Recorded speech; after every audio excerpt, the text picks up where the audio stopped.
Selamat malam, salam sejahtera. Terima kasih karena bersama dengan saya di Nazlin Unity Channel. Pastinya pendedahan malam ini akan membuka minda Anda. Persoalan pertama yang timbul ialah, adakah dengan pendedahan yang saya akan bacakan sebentar lagi ini menjadi petanda bahawa dalam PAS pun ada masalah yang sedang bergelumung? Adakah dalam PAS pun memang ada masalah dalaman yang sengaja disembunyikan? Dan adakah selama ini PAS hanya menuding jari kononnya parti orang, gabungan orang yang bermasalah, padahal mungkinkah PAS juga mempunyai masalah? Hal ini apabila Presiden PAS mengatakan jangan tebuk kapal, jatuh kerajaan PAS, Hadi ingatkan ahli. Peringatan ini seakan-akan memberikan satu gambaran, satu clue bahawa PAS turut mempunyai masalah dalaman. Namun apakah masalah dalaman itu pun kita tak tahu. Tapi yang kita tahu sekarang ini ialah semua jawatan yang ada di dalam PAS turut tidak dipertandingkan dalam mana-mana pertandingan baru-baru ini. Presiden PAS yaitu Hadi Awang berkata, sekalipun ada kelemahan di negeri yang diperintah PAS, semua ahli perlu bersama memperbaikinya, bukan mendedahkan kepada lawan. Presiden PAS Hadi Awang mengingatkan ahli parti tersebut tidak menjadi penebuk kapal untuk menjatuhkan kerajaan di perintah PAS. Kalau dalam kerajaan, bolehkah menebuk atap? Yang ini pula istilahnya lain digunakan oleh Hadi Awang, yaitu menebuk kapal. Katanya, sekalipun ada kelemahan di negeri yang diperintah parti itu, semua ahli perlu bersama memperbaikinya, bukan bertindak mendedahkannya kepada lawan. Jangan ada kalangan ahli menjadi penebuk kapal. Kita kena pertahan negeri kita perintah, kata beliau. Kelemahan kita tolong jangan dedah kepada lawan. Pemimpin cawangan, kawasan juga perlu bantu wakil rakyat, parlimen dan Dewan Undangan Negeri yang menang. Begitu juga kawasan wakil rakyat lemah pun perlu dibantu. Ini penting untuk meneruskan kerajaan kita perintah, katanya dalam ucapan penggulungan Muktamar PAS kali ke-69. Sementara itu, Hadi berkata PAS tidak akan menjadi zalim atau mengamalkan sikap belas dendam selepas menjadi kerajaan, dan ia dibuktikan di 4 negeri, kata beliau lagi. Beliau mengatakan bahawa kita tidak akan jadi zalim, tidak akan belas dendam. Ini diajar Islam, Nabi. Kita sabar, anggaplah itu pendidikan dalam perjuangan, kata Hadi Awang lagi. Kata beliau, kita mesti buktikan di negeri kita bahawa kita tidak zalim. Kita nak kerajaan adil kepada semua rakyat. Sama ada mereka yang menyokong atau membangkang kita, kata beliau lagi. Sementara itu, Hadi turut mencabar kerajaan membenteras isu kaum, agama dan institusi dirajat 3R yang sebenar. Ambil tindakan kepada mereka yang mencabar undang-undang syariah, fatwa, rasul, mencabar raja yang menjadi ketua agama dan mencabar umat Islam, kata beliau. Ini tak boleh dibiarkan, kita wajib bangkit menentang. Inilah 3R yang sebenar, yang tidak boleh dicabar. Kita akan bertindak kepada mereka yang mencabar perkara ini, kata beliau. Bagaimana kita nak bertindak? Tunggu dan lihat, katanya. Memberi amaran, PAS pernah menggerakkan himpunan membantah konvensyen antarabangsa mengenai penghapusan segala bentuk diskriminasi kaum dan tidak mustahil akan mengulanginya. Sekian dulu untuk kali ini. Jangan lupa tinggalkan komen Anda, tekan butang subscribe. Malaysia kita punya, kita juga sama-sama cintai Malaysiaku. Bye-bye. Selamat petang, salam sejahtera. Terima kasih karena bersama dengan saya di Nazlin Unity Channel. Ini adalah keputusan di Dewan Parlimen, Dewan Rakyat yang paling menggemparkan kita hari ini. Apabila dipetik daripada mykmu.net, label kafir Zionis kini dilarang di Dewan Rakyat. Speaker Dewan Rakyat Johari Abdul mahu ahli parlimen berhenti melabelkan satu sama lain dengan perkataan seperti kafir, Zionis dan Yahudi, atau yang boleh mengguriskan hati ketika berbahas di Dewan Rakyat, seperti yang berlaku minggu lalu.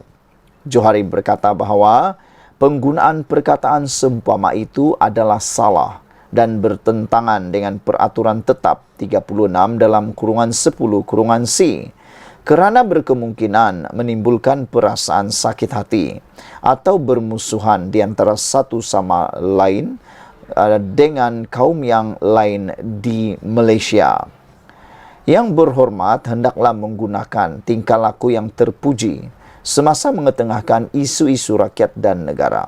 Ahli-ahli yang berhormat hendaklah menjadikan kepentingan negara sebagai matlamat utama dan tidak menggunakan dewan ini sebagai medan politik, kumpulan maupun individu, kata beliau. Pada hari ini saya mengajak ahli-ahli yang berhormat membuka lembaran baharu. Padamkanlah isu panas tersebut yang berlaku pada minggu lalu. Biarkanlah perbahasan ahli-ahli yang berhormat berlandaskan isu demi membela nasib rakyat di luar sana, kata beliau lagi. Beliau menegaskan bahawa beliau tidak akan bertolak ansur dan akan mengambil tindakan sekiranya isu dan perkataan yang dimaksudkan tadi dibangkitkan lagi. Johari juga memberi peringatan supaya isu-isu peribadi yang dibangkitkan dan dilaporkan di luar hendaklah tidak dibawa dan diungkit di dalam Dewan Rakyat. Minggu lalu, ketegangan memuncak di Dewan Rakyat apabila pada 17 Oktober, Ahmad Marzuk Syari, Perikatan Nasional Pengkalan Cepa, bertengkar dengan Hodli Pakatan Harapan Ipoh Timur. Marzuk dalam perbahasannya mengulangi dakwaan Perikatan Nasional bahawa Lee dalam video tular bulan lalu yang dilihat menjadi subjek siasatan polis telah salah tafsir ayat Al-Quran yang menyentuh isu kesetiaan kepada pemerintah atau pemimpin. Wakil rakyat PAS itu kemudiannya melabelkan DAP sebagai kafir. RSN Raya, Pakatan Harapan Jelutung, tampil membantah penggunaan yang didakwanya kurang sopan dan biadab. Kerana DAP juga mempunyai ahli parlimen Melayu Islam dari Bangi, Bukit Bendera dan Bentung. Sebagai tindak balas, Marzuk berkata dia akan menarik balik kenyataannya itu jika ia disalah tafsir. Kerana ini hanya disasarkan kepada ahli parlimen bukan Islam DAP. Bagaimanapun, Sarizan Johan, PH Bangi, yang mendakwa terguris dengan pelabelan kafir oleh pembangkang terhadap parti itu, mahu merujuk Ahmad Marzuk ke jawatan kuasa hak dan kebebasan parlimen. Johari hari ini berkata, usul Sarizan sedang dikaji. Kekecohan turut tercetus pada 18 Oktober lalu selepas Khoi Poi Tiong, PH Kota Melaka, mencelah perbahasan Muhyiddin Yassin, Perikatan Nasional PAGO, dengan membangkit kes menantunya iaitu Muhammad Adlan Berhan yang kini menjadi buruan SPRM. Saidan Kasim, PN Arau, kemudian bangkit dan bangun menjerit, ini bangsat punya orang, dan melabelkan Ku sebagai biadab. Perbahasan dihangatkan lagi apabila Awang Salehuddin Hashim, PN Pendang, menasihatkan Ku supaya jangan ikut perangai Zionis. Kedua-dua pihak kemudian bertikam lidah semula. Johari hari ini menjelaskan bahawa walaupun perkataan Zionis boleh digunakan, ia tidak sepatutnya dikaitkan dengan mana-mana ahli parlimen dalam Dewan. Saudara-saudara sekalian, ini satu keputusan yang memang ditunggu-tunggu oleh rakyat Malaysia. Yang kita harapkan ialah Dewan Rakyat menjadi perbahasan untuk pembangunan Malaysia, membangunkan isu-isu Malaysia dan bukan untuk memecah belahkan mana-mana kaum, mana-mana individu pun mana-mana rakyat Malaysia. Sekian dulu Malaysia kita punya, kita jaga sama-sama cintai Malaysiaku. Bye-bye. Selamat malam, salam sejahtera. Terima kasih kerana bersama dengan saya di Nazilin Unity Channel. Saudara-saudara sekalian, beberapa isu daripada tajuk utama di beberapa media masa amat mengejutkan kita. Ada yang memberi tajuk PAS hidup mewah tapi hutang tak mahu bayar, jeng jeng jeng. Ada juga yang memberikan tajuk utama di dalam laman media sosial mereka sebagai PAS bermewah buat muktamar, tapi hutang tertangguh 7 tahun, lihat nak bayar. Ada juga yang menulis dengan tajuk, boleh pakai kereta mewah, buat muktamar di IDCC, tapi hutang tertunggak sudah 7 tahun. Kata pengurus syarikat percetakan Husin Jan. Rupa-rupanya semua ini didedahkan oleh pencetak Haraka yang mana beliau geram. Pas bermewah tapi lihat bayar hutang.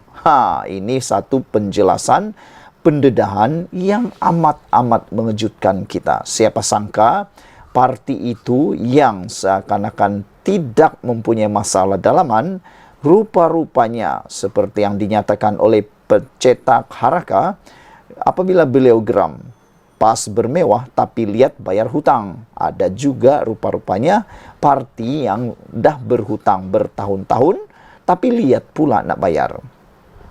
Saudara-saudara sekalian, dipetik daripada mykmu.net, selepas hampir 4 tahun laporan Malaysia Kini berhubung hutang mencetak lidah rasmi PAS iaitu Haraka, bekas syarikat pencetaknya sekali lagi membangkitkan kegagalan parti itu dalam melunaskan hutang yang tertunggak. Pengurus NAJ Press Resources Sdn Bhd Husin Jan menyatakan rasa geram melihat PAS dan sikap kepimpinannya yang didakwa bermewah-mewah namun gagal mengambil tanggungjawab untuk membayar hutang Haraka. Beliau berkata mereka pakai kereta mewah, boleh buat muktamar di Ideal Convention Center IDCC Shah Alam dengan bayaran sudah tentu mencecah puluhan ribu ringgit.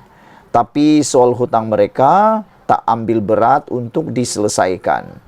Sudah hampir 7 tahun hutang tertunggak tak dibayar sepenuhnya, katanya kepada Malaysia Kini hari ini. Untuk rekod, sekitar Ogos 2019, Malaysia Kini pernah melaporkan isu hutang membabitkan Haraka dan pencetak berkenan. Ia membabitkan hutang Haraka dengan 2 syarikat, iaitu Angkatan Edaran Enterprise Sdn Bhd dan NAJ Press Resources Sdn Bhd. Angkatan Edaran sudah muflis dan pihak pengurusan sama menubuhkan NAJ Press Resources Sdn Bhd sebagai pengganti dan terus mencetak Haraka pada ketika itu. Syarikat dah bankrupt, tak payah bayar. Bagaimanapun hutang Haraka dengan Angkatan Edaran yang telah muflis lebih banyak hingga mencecah nilai jutaan ringgit berbanding hutang dengan NAJ Resources hanya lebih 600,000 ringgit. Husin berkata, PAS dan Haraka enggan membayar hutangnya dengan Angkatan Edaran atas alasan syarikat itu telah pun gulung tikar. Menurutnya, syarikat tersebut menanggung beban hutang dengan pembekal kerana Haraka tidak mahu menjelaskan hutangnya. Dalam keadaan ekonomi yang sukar ini, kita perlukan sumber keuangan segera sebagai modal pusingan untuk teruskan perniagaan, kata beliau. Pemimpin PAS kononnya mengaku mengikut Al-Quran, hadis, ijma' ulama sebagai panduan. Tetapi sebaliknya menggunakan hukum sekular dan ketepikan hukum Islam kerana enggan bayar hutang bidasnya. Sementara itu, peguam mewakili NAJ Resources, Putra Taulan Rasul ketika dihubungi berkata, pihaknya sudah mengemukakan tuntutan terhadap PAS. Setiausaha Agung PAS Taqiyuddin Hasan dan penerbit Haraka iaitu Galeri Media Serbanika Sdn Bhd. Pihak kami juga sudah memfailkan permohonan penghakiman terus kepada mahkamah dalam usaha menyelesaikan tuntutan anak guam dan menunggu keputusan mahkamah, katanya. Dalam perkembangan berkaitan, Malaysia Kini sedang menghubungi pihak PAS dan Haraka bagi mendapatkan respon beliau. Laporan diperoleh daripada Malaysia Kini, dipetik dari mykmu.net. Saudara-saudara sekalian, anda pasti pernah mendengar bahawa kalau anda meninggal dengan hutang dan tak dihalalkan hutang tersebut, ianya akan dibawa sampai bila-bila. Ini kan pula dengan pengajaran ataupun pengetahuan ilmu agama daripada kalangan pemimpin PAS. takkanlah mereka tak sedar tentang bahaya berhutang yang tak dibayar dan tak dihalalkan. Kalau tiba-tiba mati, siapa yang nak menanggung beban hutang, beban bagi yang tahu, itu mungkin satu dosa. Terpulanglah pada anda untuk menilai sejauh mana perkara ini memberikan kesan kepada anda semua. Dengan tajuk yang paling hebat malam ini, PAS bermewah buat muktamar, tapi hutang tertangguh 7 tahun, lihat nak bayar. Sekian dulu untuk kali ini. Jangan lupa tinggalkan komen anda, tekan butang subscribe. Malaysia kita punya, kita juga sama-sama cintai Malaysiaku. Bye-bye.